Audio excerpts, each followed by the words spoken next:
Welcome to the Feel Your Best Formula podcast. Are you over 40 and tired of struggling with your weight, dieting, and constantly feeling like you're starting over with nutrition and fitness? Do you wish you had more energy? Do you want to lose weight and finally keep it off for good? I'm Lil, a certified nutrition coach and former registered nurse. I too have been there, and at the age of 44, I decided I was done with fad diets and chasing a lower number on the scale. I was so tired of constantly starting over and wondering why I couldn't get lasting results. I became a nutrition coach and created the Feel Your Best formula for women who want to build muscle, lose fat, and keep it off for good. If you're ready to build a better relationship with food, the scale, and your body, let's build your formula for feeling your best. If you're new here, make sure to check the episode details for the link to my newbie starter guide. You'll receive an email straight to your inbox with everything you need to start building your Feel Your Best formula. I'm so glad you're here. Now let's dive into today's episode.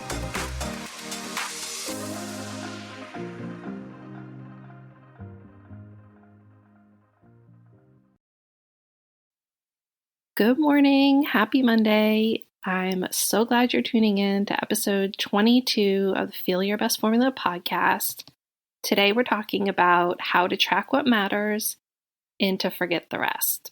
Now, our previous two episodes were all about fitness and nutrition myths to let go of, but today's episode is specifically about the things that you should be paying attention to. And while everyone is unique, and that's why an individualized plan is best, today I really want to help you focus on what really matters when it comes to mapping out your fitness and health and working towards those goals. So, a big part of measuring success in any area of life is tracking, right? I mean, how else do we know if our efforts are worth it in moving us in the right direction? If you think of any system or process, a huge piece of every system is tracking, whether that's in business or, for example, as a nurse, tracking was a big part of my job, whether it was measuring changes in blood pressure or cervical dilation or the fetal heart rate or certain lab work. All this data was an essential part of the process in letting us know how mom and baby was doing. And based on that data, we might have to do certain interventions and we could predict certain outcomes. And we could also know if our interventions were having a positive effect. I can't imagine trying to do my job as a labor nurse without tracking those certain vital pieces of information. And similarly, it's virtually impossible to move towards any health and wellness goal, whether it's keeping a mom and baby safe through the birthing process or just getting fit, unless you're tracking certain pieces of data.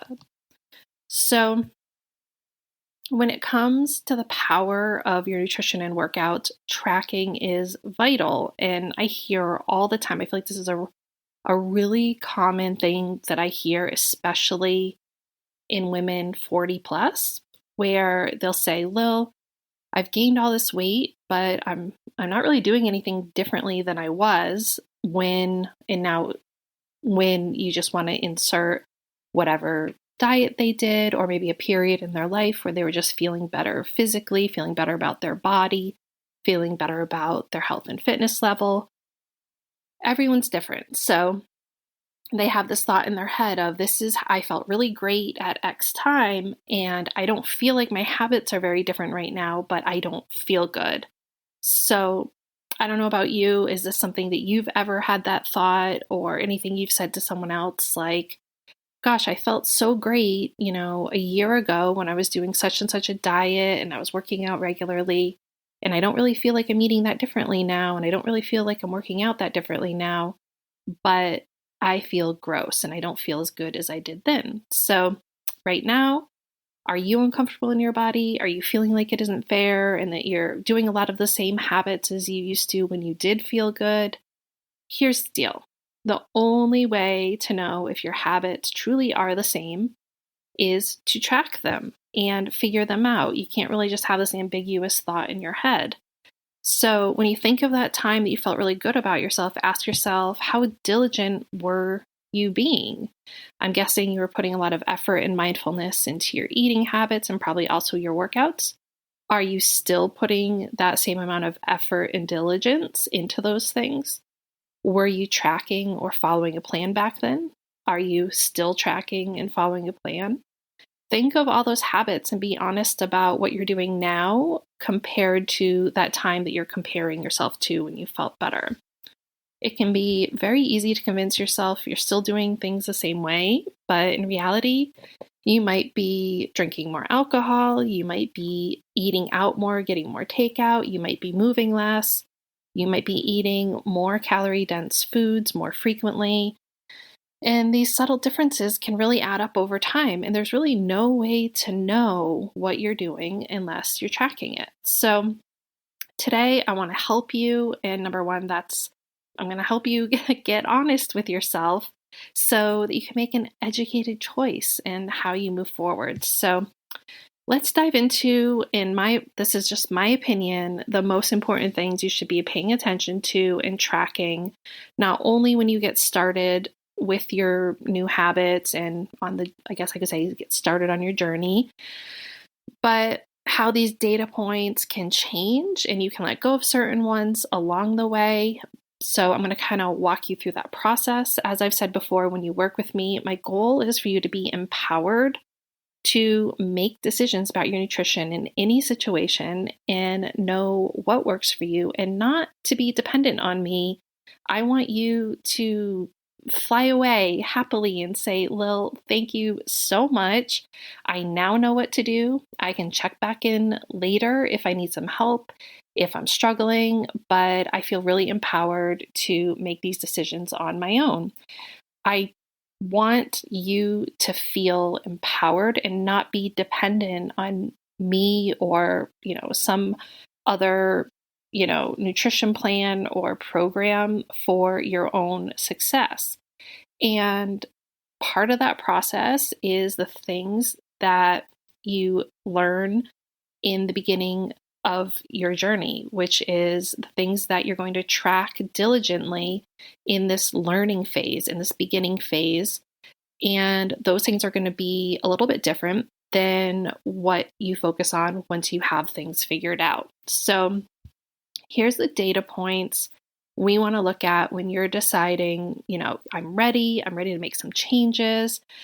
And keep in mind that when you work with me, I do all the work behind the scenes for you on this, and I hand you an individualized plan. It's not just a one size fits all. I think when you're trying to fit your life into a one size fits all plan that someone is mass marketing to thousands and thousands of people, then that's where you encounter these struggles where you just can't fit. You're the square peg, it's the round hole, and you just can't make it work for you. So it's all about flexibility and being individualized, but within each individual plan, you're going to have these common data points that you need to focus on in order to get started right, and then to continue to figure things out. And then once you have things figured out, to maintain it. So we're going to start here with your starting point. So before you even think about getting started, I would really need you to make sure that you've had your annual appointment with your healthcare provider and looking at these data points that they're going to measure, like your blood pressure, getting some basic blood work done, like your blood count, your liver function, your kidney function, your cholesterol, and maybe even a thyroid panel check. These specifics would be determined by your healthcare provider based on your age, any risk factors, or a family history. But it's a really good idea to get all this looked at so you can know what you're dealing with and if anything needs to be addressed. Because if your cholesterol is high, then your doctor may recommend limiting your saturated fat intake, or you could have other issues where you can really support a positive outcome through healthy lifestyle changes that you could implement in those habits and routines that go along with your nutrition and fitness plans. So you can get this baseline, and if any numbers are off in some way, then you'll be able to see also how they change. You can be really proud of how you were able to positively impact your own health with those, if you have certain numbers that are part of a healthy lifestyle plan, like cholesterol, like blood pressure. These are all data points that can be improved, and it's been proven that they can be improved through healthy lifestyle changes. And it can be dangerous to embark on a new fitness program without first, getting yourself checked out, especially that blood pressure or any heart issues or anything like that. So, all right, so what's next? After you get the blood work, get your physical, of those things, and this would probably be part of that appointment, but it's a good idea to know where you fall with your weight.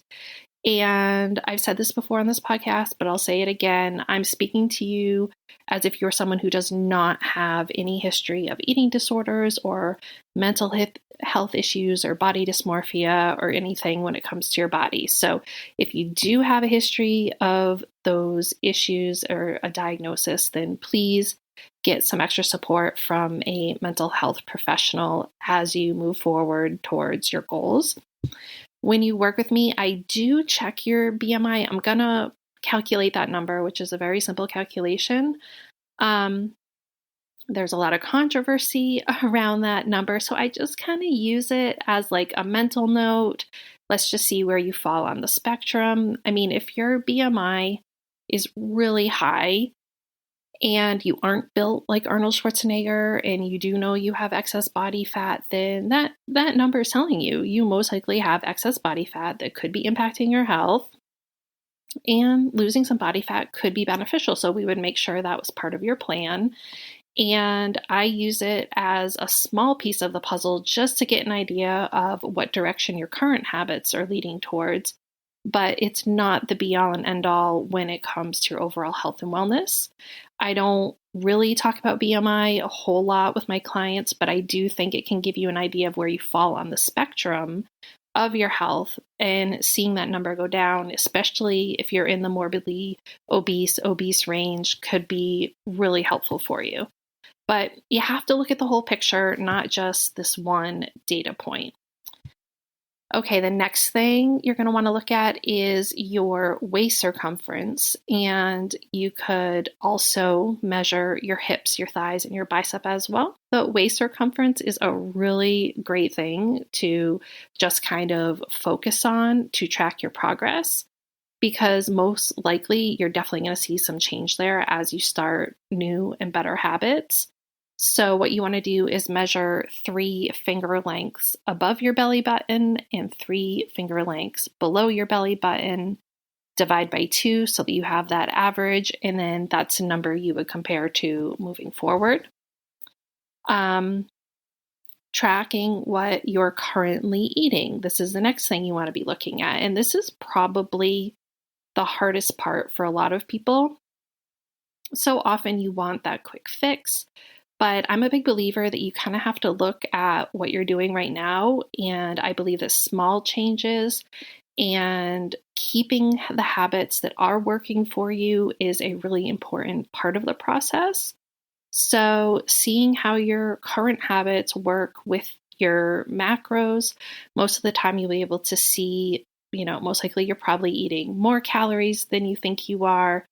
You might be eating more carbs and fats. You might be drinking more alcohol. It's not a matter of just saying, oh, I'm just having one drink. Like, you actually have to measure it and see exactly how much you're having, because one size wine glass, a lot of things are oversized now. One size wine glass could actually fit 3 servings of wine. So you want to get really clear about how many calories are you consuming, what macros are you consuming. Are you consuming more fat than you think that is making you go over on your calories? And just have an idea. And you can compare where you are now with that calculation that I provide to you. So you can just see, where is that gap and what things maybe are working and are in alignment with the way you want to go. and what things you really need to take some steps towards changing. Okay, number 5, movement. We need to track our movement and daily activity level because it has a huge impact on your overall health and fat loss, if that is your goal. So, knowing how much you're moving can be really eye-opening. If you're working from home, it can be shocking how much less movement you're getting in. Walking, getting steps in comes organically when you're going into work.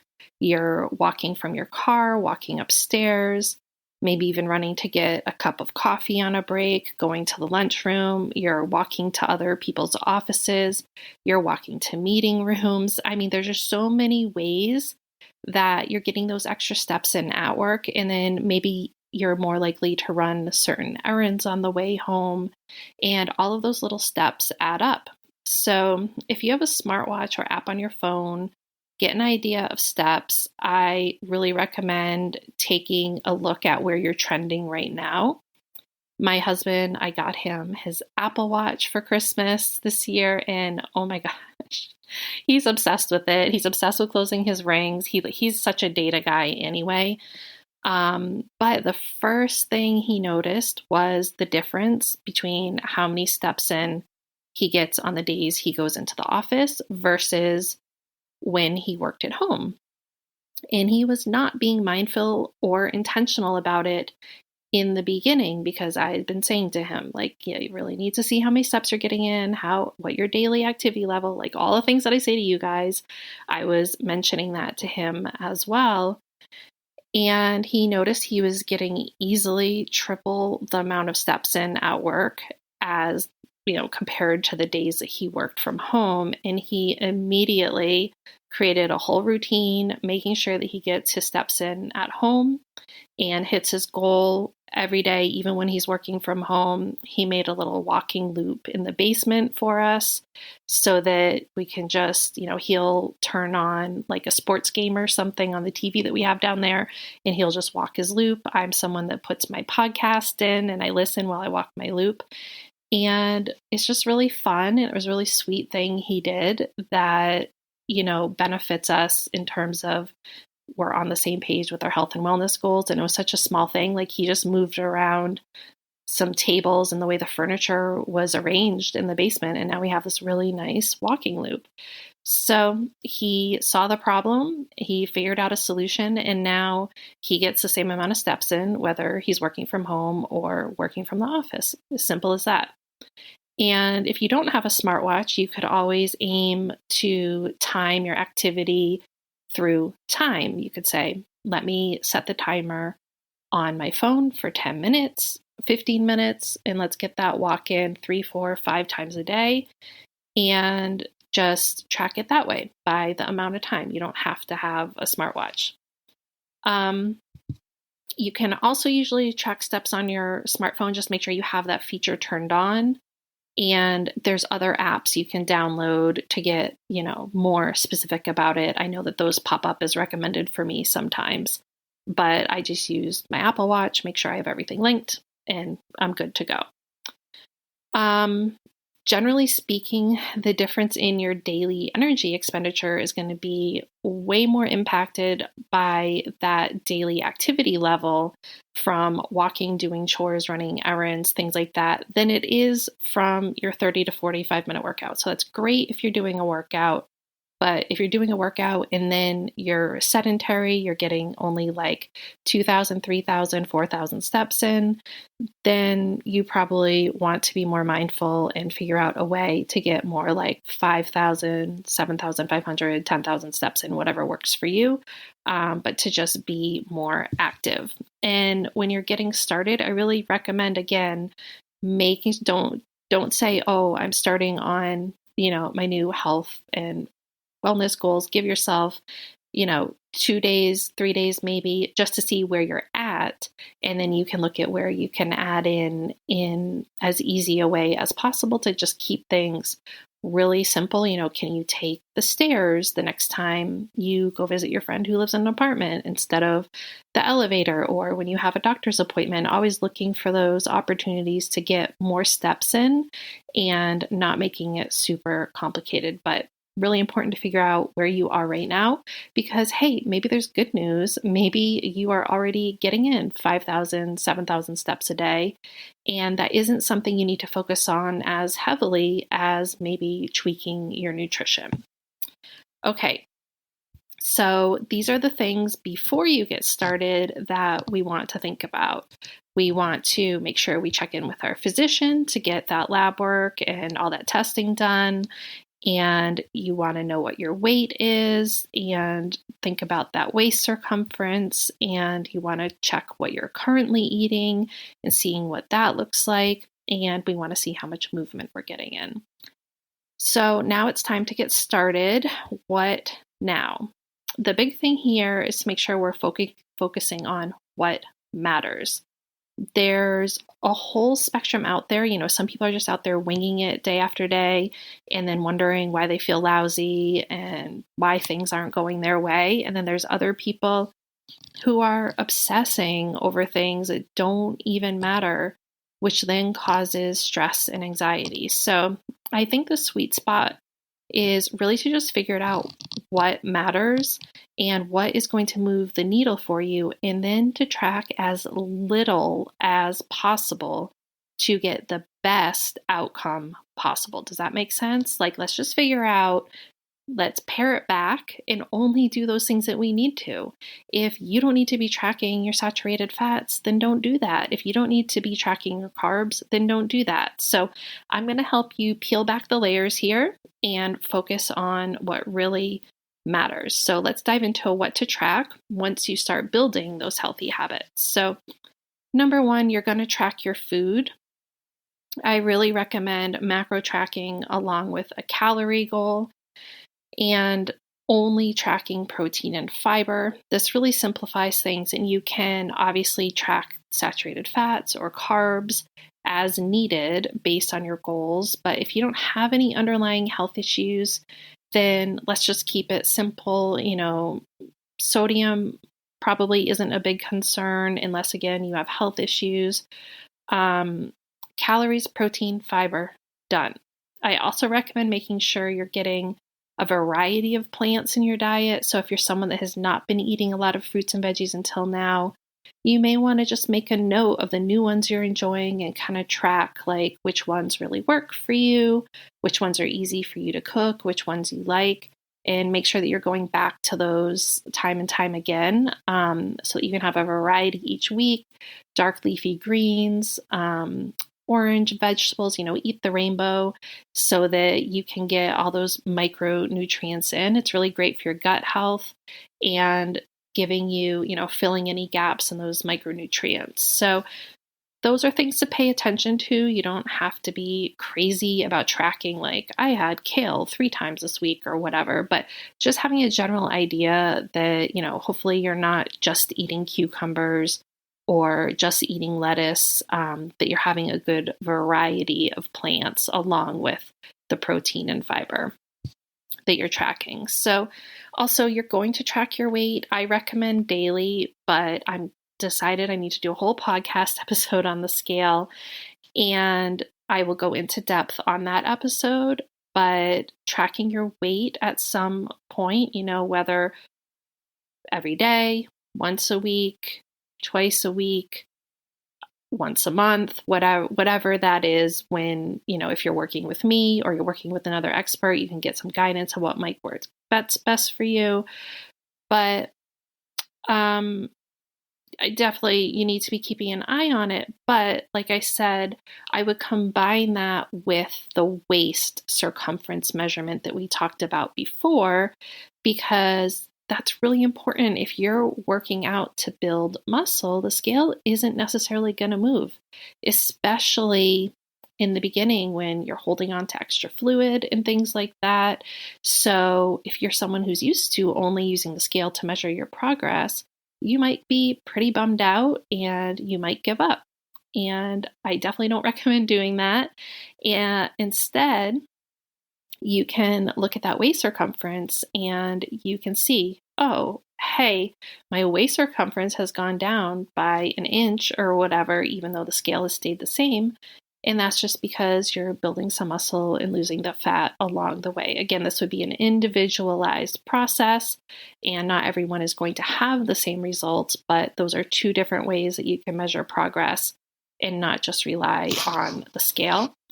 I really recommend the Happy Scale app, which shows you how you're trending, not just your daily weight. So you're going to have daily fluctuations, but it shows that overall trend, whether you're maintaining, losing weight, gaining weight. It just shows you the direction that those numbers are going.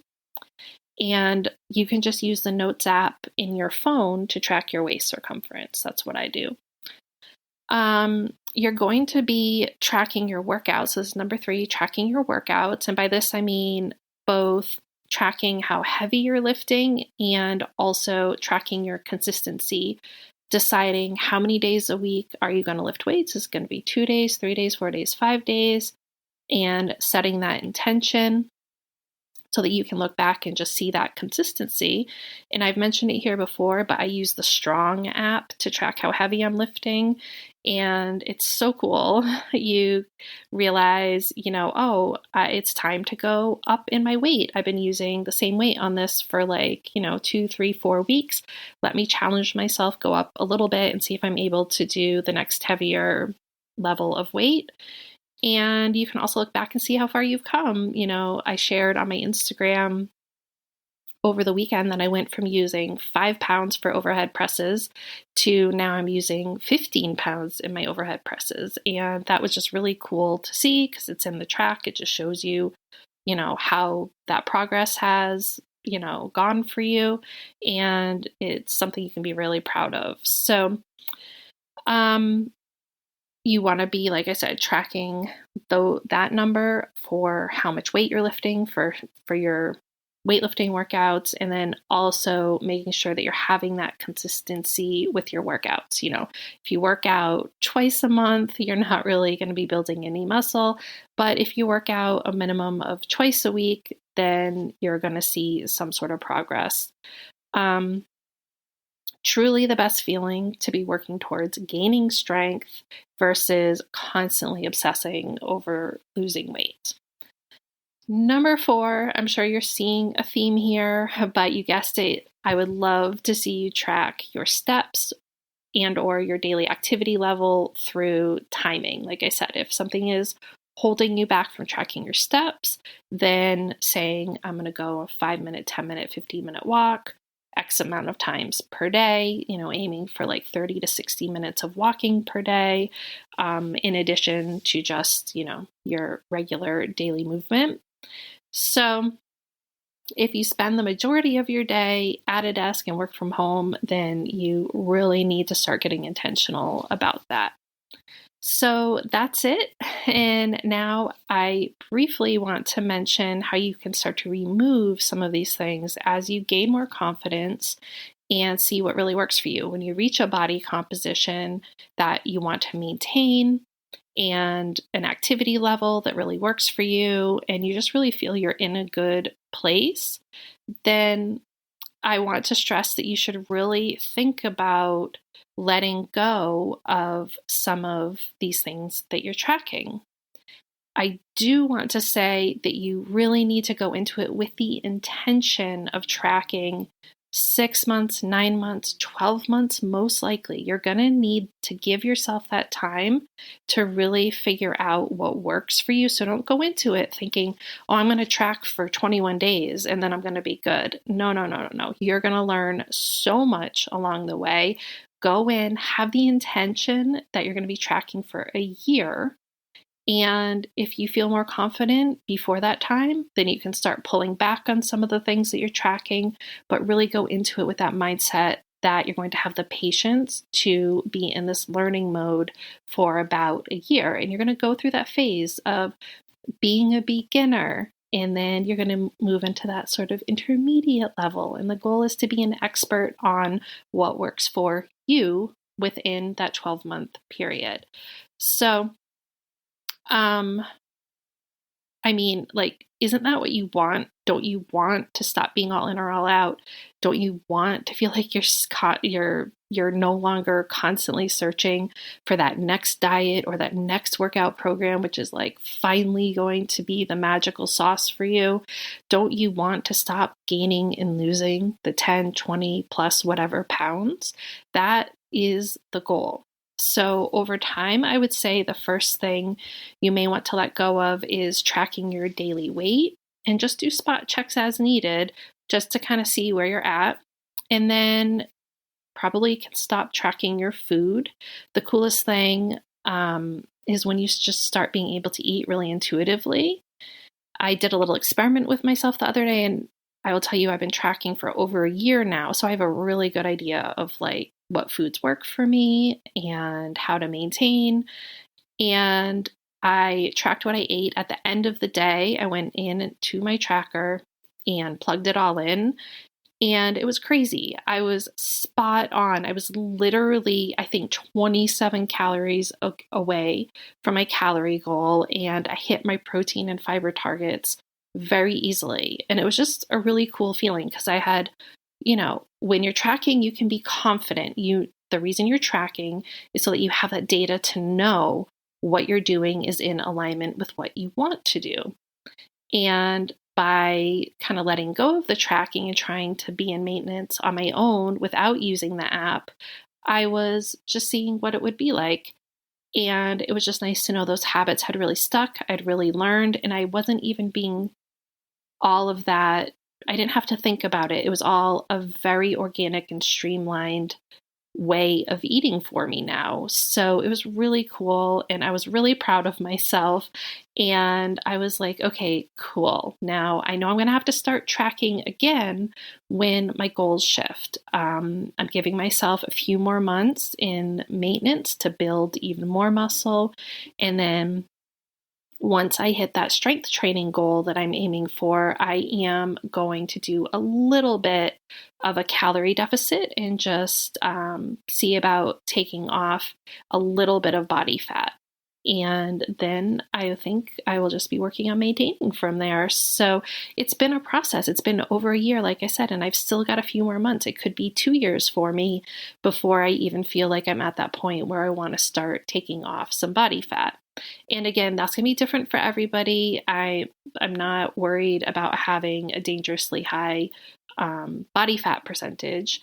But if I did, then I would definitely be working on losing that fat first. So that's, again, just an individualized thing. But I wanted to share with you how cool it was that I was able to just eat my normal foods and at the end of the day go in and track and see, oh my gosh, so cool. I'm totally like doing this on my own now.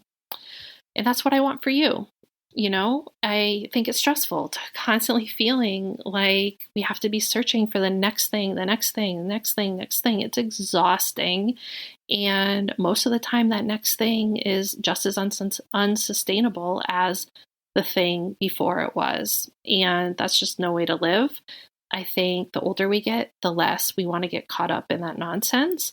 And we just want to wake up every day. We want to feel confident in the habits and actions that we're taking every day and know that the things we're doing are going to help us live a long, fulfilling, healthy life. So to sum it all up, you want to be tracking your calories and macros, your weight, your waist circumference, your workouts, your weightlifting, and your daily steps activity level. And that's it. I know some diets have you peeing on sticks, calculating your net carbs, counting points, dialing into all these things that can be overwhelming, anxiety producing, and at the end of the day don't even matter. So once you focus on what really matters, educating yourself, empowering yourself, with macros, you don't really need anything special once you get things figured out. You don't need any special supplements. In fact, I don't really encourage you to take any extra supplements unless you're advised to by your physician.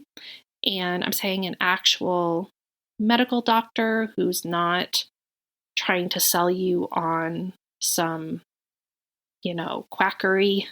They're not trying to make money off of supplements. There are some doctors out there that do that. They do all this weird testing and then tell you you need all these supplements.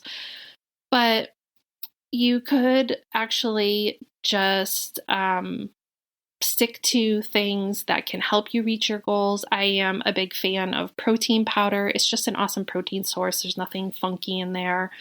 And there's also some evidence, or a lot of evidence, that creatine can be really helpful for both males and females. But, it's totally up to you what you add in.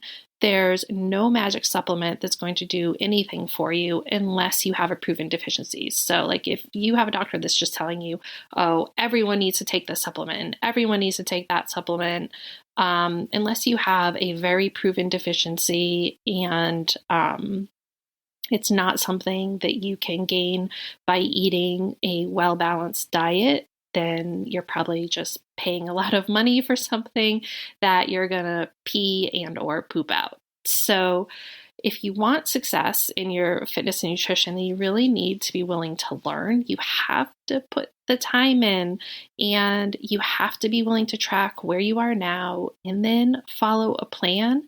And you have to be willing to follow the plan. You can't say, oh, I'm just going to follow the plan Monday through Friday and throw the plan out the window on the weekend.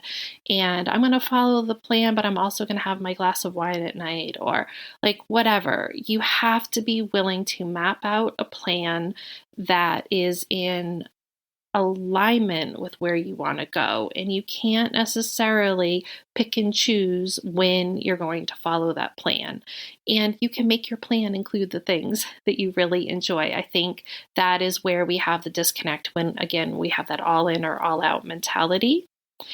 So I know, if you've been trying to figure things out on your own for a while, if you're feeling stuck, then it's really simple. Just reach out to me, book a session with me. Macro counting may seem complicated, but it really isn't when you have the right individualized guidance and support. Plus, it really works. I can't say enough about how counting macros, doing it correctly, and enjoying the process has changed my relationship with food. It's changed my relationship with my body, and it's helped me just really get excited for the future, knowing that I have this plan that I'm just going to stick with that is now really just become a way of life without even having to think about it too much. And that's what I want for you. Okay, that's it for today's episode, and I will see you next week, Monday morning at 5 a.m. I'm always here for you. Thank you so much for tuning into today's episode of the Feel Your Best Formula podcast. If you haven't already, make sure to check the episode details for my new listener starter guide, and any additional resources mentioned in the episode can also be found in the show notes on my website. You can always find me on Instagram at Macros with Lil, and for more healthy lifestyle tips, recipes, and information on my one-to-one and group coaching services, make sure to check out my website. All the links can be found below. If you know someone else who is ready to start building their formula for feeling their best, please share the love and send them the link to the podcast. I hope you found today's episode helpful, and I'll see you back here next week for a brand new one.